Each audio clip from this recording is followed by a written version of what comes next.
গতকালকে পর্যন্ত আমাদের যে ক্লোজিং ব্যালেন্স ছিল সেটা ছিল আপনার 91,78,110,13 আর আজকে আমাদের এখানে কত উঠলো 12,09,37,220 টাকা, প্রায় 103 কোটি প্লাস মাইনাস এরকম হবে আর কি। যোগফল যেটা হয় সেটা আপনারা জানেন। আপনারা জানেন যে আমাদের এখানে টোটাল 13টা সিন্দুক ছিল। আমরা সিন্দুক থেকে এই মালামালগুলো আমাদের স্যার শিফট করে 32টা বস্তার মধ্যে আমরা দোতলায় নিয়ে আসি, নিচতলা থেকে দোতলায়। এরপরে সারাদিন ব্যাপী এটা গণনা কার্যক্রম শেষে আমাদের এখানে সর্বমোট 12,09,37,220 টাকা আমরা পাই।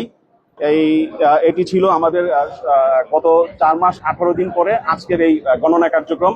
আপনারা জানেন যে আমাদের গত এপ্রিল মাসের 12 তারিখ যে গণনা কার্যক্রম হয়েছিল সেখানে 9,17,80,687 টাকা আমাদের রূপালী ব্যাংকে আমরা জমা রেখেছিলাম। আমাদের এই যাবৎকালে সবচেয়ে রেকর্ড ব্রেক বলতে পারেন, সবচাইতে বেশি। এবং গত এপ্রিল থেকে এইবার আমাদের প্রায় 2,90,00,000 টাকার মতো বেশি আমাদের এই সিন্ধুগুলোতে জমা হয়েছে।